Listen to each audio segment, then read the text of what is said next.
A modest proposal.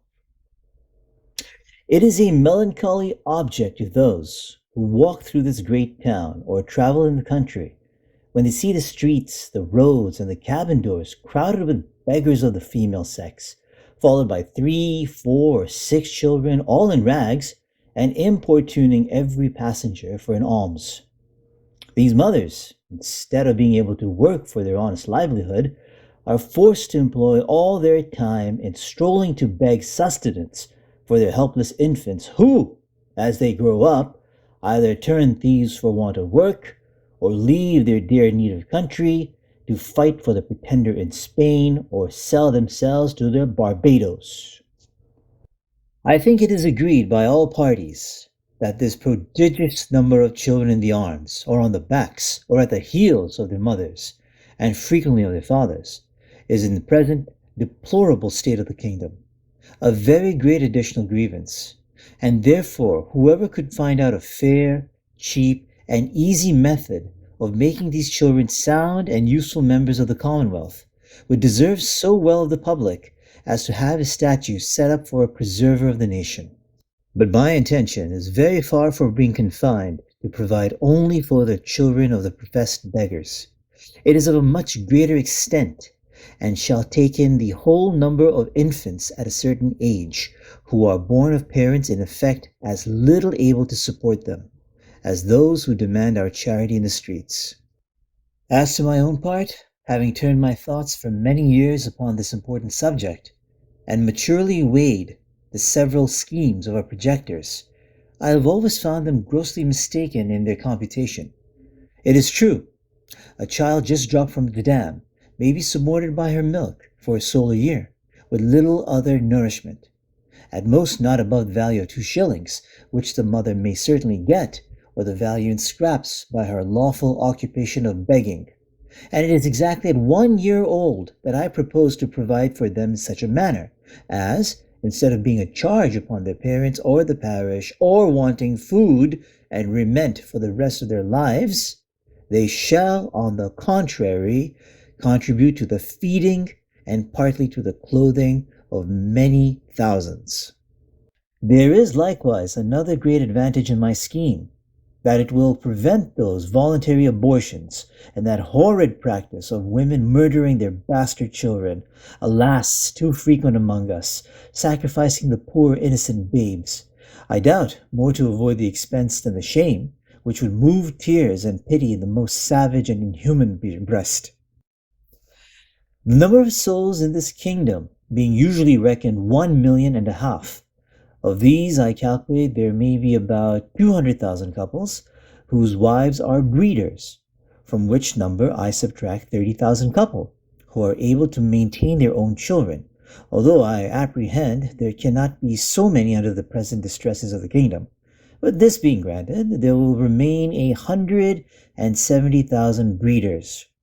I again subtract 50,000 for those women who miscarry, or whose children die by accident or disease within the year. There only remain 120,000 children of poor parents annually born. The question, therefore, is how this number shall be reared and provided for, which, as I have already said, under the present situation of affairs, is utterly impossible by all the methods hitherto proposed. For we can neither employ them in handicraft or agriculture. They neither build houses, I mean that in the country, nor cultivate land. They can very seldom pick up livelihood by stealing till they arrive at 6 years old, except where they are of cowardly parts, although I confess they learn the rudiments much earlier, during which time they can however be properly looked upon only as probationers,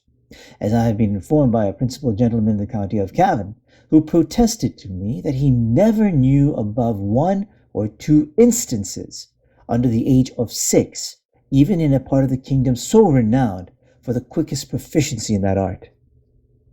I am assured by our merchants that a boy or a girl before 12 years old is no saleable commodity, and even when they come to this age, they will not yield above 3 pounds, or 3 pounds and a half at crown most, on the exchange. which cannot turn to account either to the parents or kingdom, the charge of nutriments and rags having been at least 4 times that value.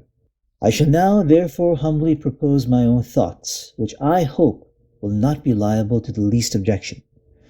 I have been assured by a very knowing American of my acquaintance in London that a young healthy child, well nursed, is, at a year old, a most delicious, nourishing, and wholesome food, whether stewed, roasted, baked, or boiled,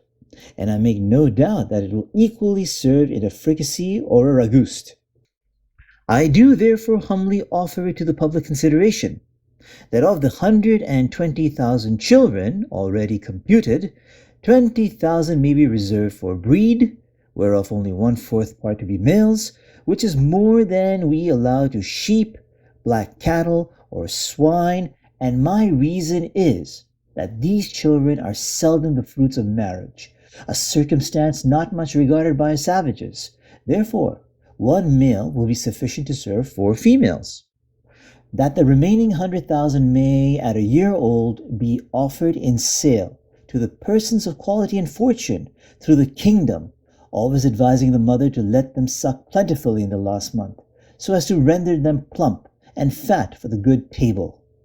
A child will make 2 dishes at an entertainment for friends, and when the family dines alone, the fore or hind quarter will make a reasonable dish, and seasoned with a little pepper or salt, will be very good boiled on the 4th day, especially in winter. I have reckoned upon a medium, that a child just born will weigh 12 pounds, and in a solar year, if tolerably nursed, increase it to 28 pounds. I grant this food will be somewhat dear, and therefore very proper for landlords, who, as they have already devoured most of the parents, seem to have the best title to the children. Infant's flesh will be in season throughout the year, but more plentiful in March and a little before and after. For we are told by the grave author, an eminent French physician, that fish being a prolific diet, there are more children born in Roman Catholic countries about 9 months after Lent than at any other season. Therefore, reckoning a year after Lent, the markets will be more glutted than usual, because the number of popish infants is, at least, 3 to 1 in this kingdom, and therefore it will have one other collateral advantage, by lessening the number of papists among us. I have already computed the charge of nursing a beggar's child, in which list I reckon all cottagers, labourers, and 4/5 of the farmers, to be about 2 shillings per annum, rags included, and I believe no gentleman would repine to give 10 shillings for the carcass of a good fat child, which, as I have said, will make 4 side dishes of excellent nutritive meat, when he hath only some particular friend or his own family down with him. Thus the squire will learn to be a good landlord and grow popular among his tenants. The mother will have 8 shillings neat profit, and be fit for work till she produces another child. Those who are more thrifty, as I must confess the times require, may flay the carcass, the skin of which, artificially dressed, will make admirable gloves for ladies, and summer boots for fine gentlemen. A very worthy person, a true lover of his country, and whose virtues I highly esteem, was lately pleased in discoursing on this matter, to offer a refinement upon my scheme. He said that many gentlemen of this kingdom, having of late destroyed their deer, he conceived that the want of venison might be well supplied by the bodies of young lads and maidens, not exceeding 14 years of age, nor under 12, so great a number of both sexes in every county being now ready to starve for want of work and service, and these to be disposed of by their parents if alive, or otherwise by their nearest relations. But with due deference to so excellent a friend, and so deserving a patriot, I cannot be altogether in his sentiments. For, as to the males, my American acquaintance assured me from frequent experience that their flesh was generally tough and lean, like that of our schoolboys, by continual exercise, and their taste disagreeable, and to fatten them would not answer the charge. Then, as to the females, it would, I think, with humble submission, be a loss to the public, because they soon would become breeders themselves. And besides, it is not improbable that some scrupulous people might be apt to censure such practice, although indeed very unjustly, as a little bordering upon cruelty, which, I confess, hath always been with me the strongest objection against any project, how well soever intended. But in order to justify my friend, he confessed that this expedient was put into his head by the famous Salmanazar, a native of the island of Formosa, who came from thence to London above 20 years ago, and in conversation told my friend that in his country, when any young person happened to be put to death, the executioner sold the carcass to the persons of quality as a prime dainty, and that in his time the body of a plump girl of 15, who was crucified for an attempt to poison the emperor, was sold to His Imperial Majesty's Prime Minister of State and other great mandarins of the court in joints from the gibbet at 400 crowns. Neither indeed can I deny that if the same use were made of several plump young girls in this town, who without one single groat to their fortunes cannot stir abroad without a chair, and appear at a playhouse and assemblies in foreign fineries, which they never will pay for, the kingdom would not be the worse. Some persons of a desponding spirit are in great concern about that vast number of poor people who are aged, diseased, or maimed, and I have been desired to imply my thoughts what course may be taken to ease the nation of so grievous an encumbrance. But I am not in the least pain about that matter, because it is very well known that they are every day dying and rotting by cold and famine and filth and vermin as fast as can be reasonably expected. And as to the young laborers, they are now in almost as hopeful a condition. They cannot get work, and consequently pine away from want of nourishment, to a degree that if at any time they are accidentally hired to common labor, they have not strength to perform it, and thus the country and themselves are happily delivered from the evils to come. I have too long digressed, and therefore shall return to my subject. I think the advantages by the proposal which I have made are obvious and many, as well as of the highest importance. For first, as I have already observed, it would greatly lessen the number of papists, with whom we are yearly overrun, being the principal breeders of the nation, as well as our most dangerous enemies, and who stay at home on purpose with a design to deliver the kingdom to the pretender, hoping to take their advantage by the absence of so many good Protestants, who have chosen rather to leave their country than stay at home and pay tithes against their conscience to an episcopal curate. Secondly, the poorer tenants will have something valuable of their own, which by law may be made liable to a distress and help to pay their landlord's rent, their corn and cattle being already seized, and money a thing unknown. Thirdly, whereas the maintenance of 100,000 children from 2-year-olds and upwards cannot be computed at less than 10 shillings apiece per annum, the nation's stock will be thereby increased 50,000 pounds per annum, besides the profit of a new dish introduced to the tables of all gentlemen of fortune in the kingdom who have any refinement in taste. And the money will circulate among ourselves, the goods being entirely of our own growth and manufacture. Fourthly, the constant breeders, besides the gain of 8 shillings sterling per annum by the sale of their children, will be rid of the charge of maintaining them after the first year. Fifthly, this food would likewise bring great custom to taverns, where the vintners will certainly be so prudent as to procure the best receipts for dressing it to perfection, and consequently have their houses frequented by all the fine gentlemen who justly value themselves upon their knowledge and good eating, and a skilful cook, who understands how to oblige his guests, will contrive to make it as expensive as they please. Sixthly, this would be a great inducement to marriage, which all wise nations have either encouraged by rewards or enforced by laws and penalties. It would increase the care and tenderness of mothers towards their children, when they were sure of a settlement for life to the poor babes, provided in some sort by the public, to their annual profit instead of expense. We should soon see an honest emulation among the married women, which of them could bring the fattest child to the market. Men would become as fond of their wives during the time of their pregnancy as they are now of their mares and foal, their cows and calves, or sows when they are ready to farrow, nor offer to beat or kick them, as is too frequent a practice, for fear of a miscarriage. Many other advantages might be enumerated. For instance, the addition of some thousand carcasses in our exportation of barreled beef, the propagation of swine's flesh, and improvement in the art of making good bacon, so much wanted by us by the great destruction of pigs,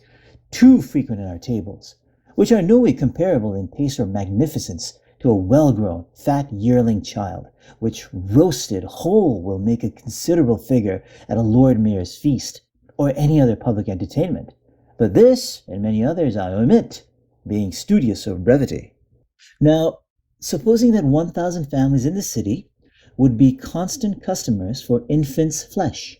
besides others who might have it at merry meetings, particularly at weddings and christenings, I compute that Dublin would take off annually about 20,000 carcasses, and the rest of the kingdom, where probably they will be sold somewhat cheaper, the remaining 80,000. I can think of no one objection that will possibly be raised against this proposal, unless it should be urged that the number of people will be thereby much lessened in the kingdom. This I freely own, and was indeed one principal design in offering it to the world.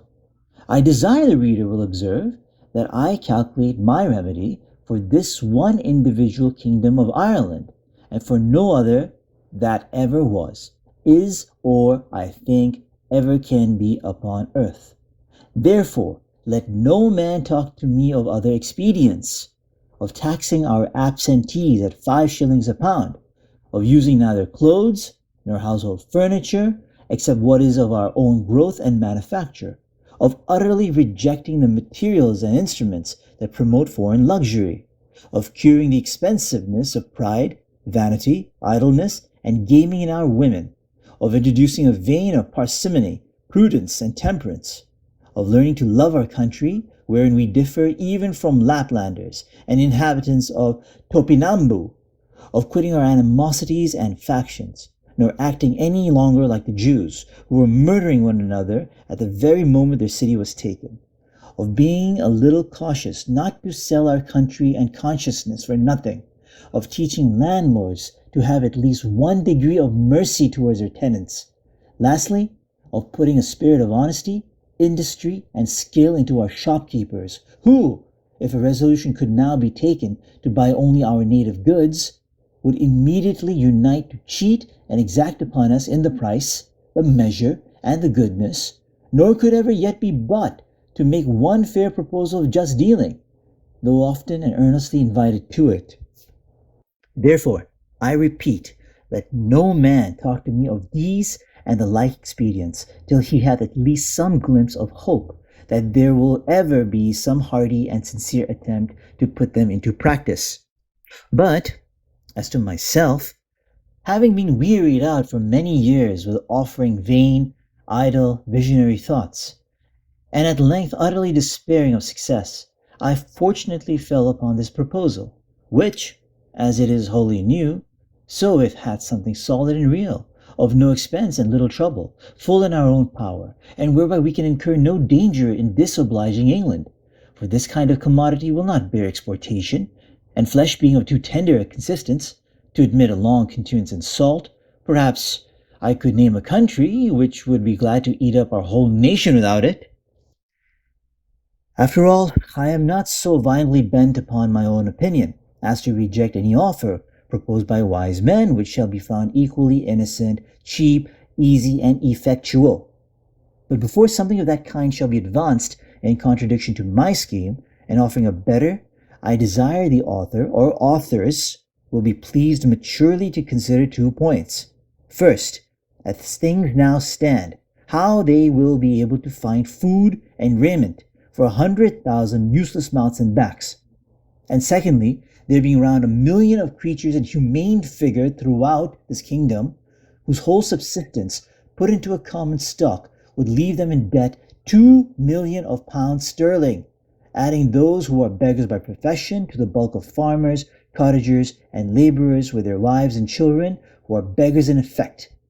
I desire those politicians who dislike my overture, and may perhaps be so bold to attempt an answer, that they will first ask the parents of these mortals whether they would not at this day think it a great happiness to have been sold for food at a year old, in the manner I prescribe, and therefore, or thereby, have avoided such a perpetual scene of misfortunes as they have since gone through, by the oppression of landlords, the impossibility of paying rent without money or trade, the want of a common sustenance, with neither house nor clothes to cover them from the inclemencies of the weather, and the most inevitable prospect of entailing the like or greater miseries upon their breed forever.